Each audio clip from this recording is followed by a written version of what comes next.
My name's Ruben Lopez, and I'm from New York, son.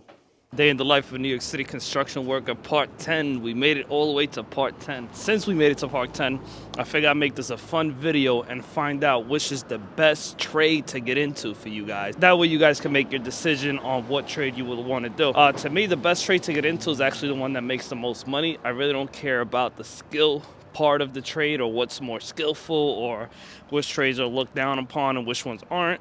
To me, what's more important is to get to the Benjamins. But let's go ahead and ask a few of my co-workers. I actually woke up an hour earlier just to get to work a little bit early, just to ask people for you guys to get this information for you guys. If not, I would have been sleeping right now, but I woke up an hour early because everybody pretty much shows up to work about an hour early just because they never want to be running late. But me personally, I show up to work about 5 minutes early, and I'm about to miss my train, so I gotta go run real quick. So I actually dropped the wind muff on my microphone on the train station. I was very tempted to go get it, but I didn't go get it. But let's ask one of my other co-workers, nice and early in the morning, what's the best trade to get into and why? Not Mason. So I thought I was gonna end up making this cool video for you guys, but I did lose part of my microphone setup.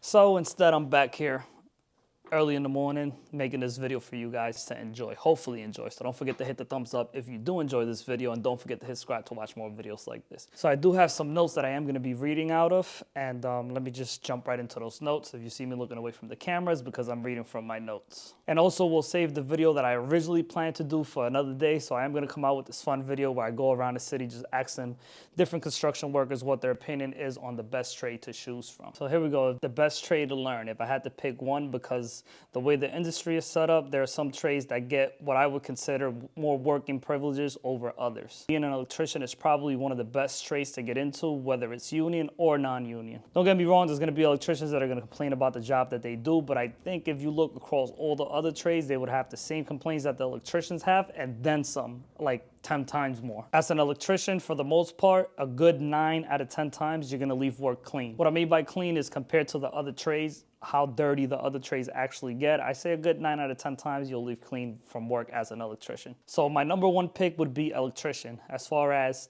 demand, the need for demand, and also how clean the work is, and also how much they get paid to do their jobs, and also how easy and tedious some of the jobs are, where you could walk into a house, change a receptacle, run a new line, and charge them like a good $500, $700, $1,000 depending on your location. So it's insane the amount of money you could make within an hour, and you don't have to break up the sheetrock. If you break up the sheetrock, you upcharge them. So cleanliness, my number one pick for the trade to learn is definitely being an electrician. Now it is hard to be an electrician on paper. You do need to know a lot of math. You got to go to school. You got to pass tests, this, that, the third.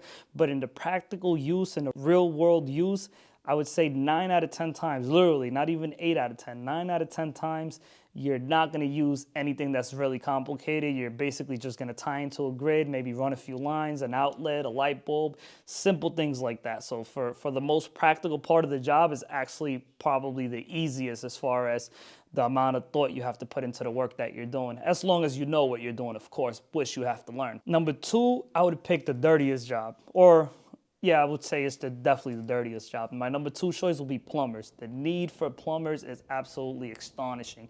I mean, you wouldn't believe how many people clog a toilet and won't buy a snake from Home Depot for 15 bucks to unclog their toilet, or even some Drano, which is not recommended to use Drano for a long period of time because you do burn out your pipes. But I'm just saying, you wouldn't believe how many homeowners will call a plumber to come inspect the job for 500 bucks without even doing anything, and then another upcharge for 500 bucks just to run the snake down their toilet. It's pretty insane how many people won't spend 15 bucks at Home Depot and just buy the snake themselves. My third choice would be steam fitters. They basically sort of do the same job that a structural iron worker does, but they mostly deal with the sprinkler pipes. So they weld on the sprinkler pipes, they clamp on. When they got to do renovations, it does get dirty. Sometimes you open up a pipe and all that dirty water has been sitting there for like a good, 6 months, and it stinks. It's disgusting. It smells like eggs that have been sitting in a bottle for a few months, and you open that up, and sometimes it does land on you, goes in your mouth, the whole entire nine. It is pretty nasty, but for the most part, they're pretty clean welders, but they do get a little bit dirty.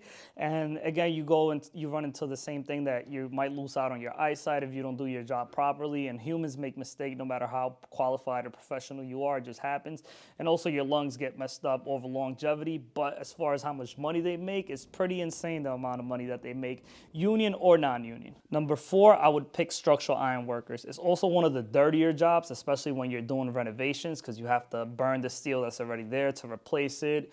You get very, very dirty. It's also bad on your eyes. It's also bad on your lungs. So longevity-wise, it gets pretty dirty, but the amount of money that they make. Now, I am talking about structural iron workers, not just ornamental iron workers, which still get paid a decent amount of money, but not as much as the structural iron workers. So structural iron worker is my 4th choice. It's probably one of the highest paid trades to get into. When it's not repairs, it's also very dangerous. So when it's like a brand new building, you're not supposed to by OSHA terms, but in real life, there's a lot of things that you're not supposed to do.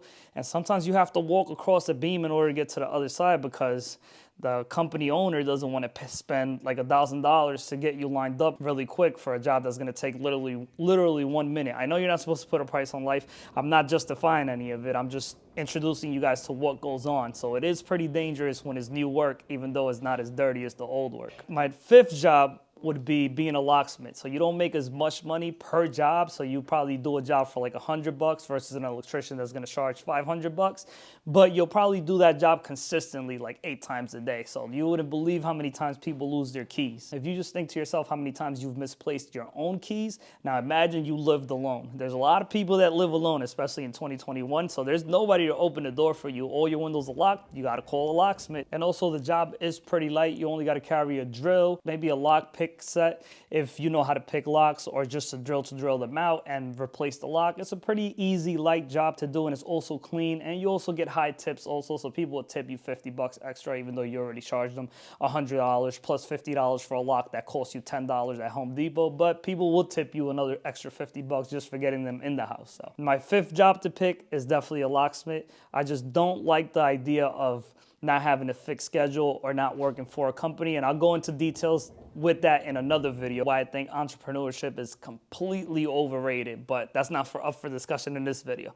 My number 6 job will be carpentry. The reason why I pick carpentry last is because that's what I do. And I don't want to be biased towards what I'm picking, and also just from what I see and I observe from these other trades, they have it a lot easier than the carpenters do. The carpenters are usually the ones that get jerked around the most.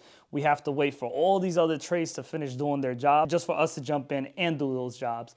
And on top of that, our work is extremely dirty. Even if when you're doing like the cleanest job, which is like ceilings, when you're done gridding out the ceiling, the acoustical ceiling, drop ceiling, you got to put the tiles, and the tiles are, sometimes they have, I was going to say asbestos, but sometimes they have fiberglass in them. Other times they're made of different chemical compounds, which are extremely itchy and irritant to the skin. So I would pick carpentry as last, but carpentry is very vast in what you do. You could go do anything from like kitchen cabinets, crown molding, base molding, floors.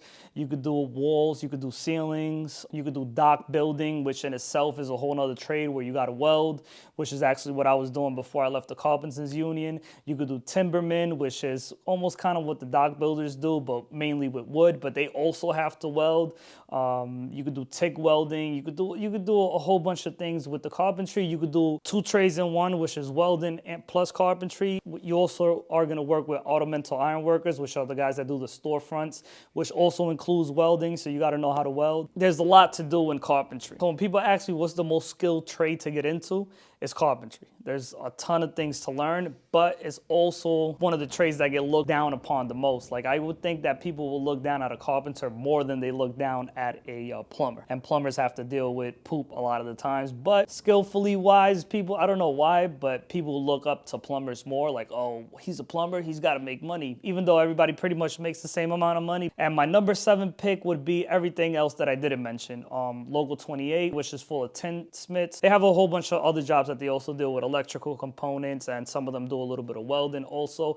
But for the most part, they hang duct for the AC and heat inside of a building. That's a pretty good job to have also. They also get paid roughly around $50 an hour on their paycheck and another $50 into their benefits, and that gets broken down into your annuity / 401k or pension, the school, and the whole entire nine. Won't get into the details in this video. So painters, plasters, tapers, laborers, masons, bricklayers, any of the other jobs that I've mentioned that didn't make the list is because I think that those jobs aren't as good as far as the salary goes, the benefits, and also the job is also dirtier and harder. So make sure to tune in for the full video when I go around asking people. I'm gonna ask some of my friends if I can meet up with them when they're not at work, and I'm also gonna ask random people out in the streets. I'll try to make it into a fun video, so stay tuned for that. Also, if you wanna be featured in one of the videos that I make for Day in the Life of a New York City construction worker, DM me on Instagram or just hit me up in the comments below.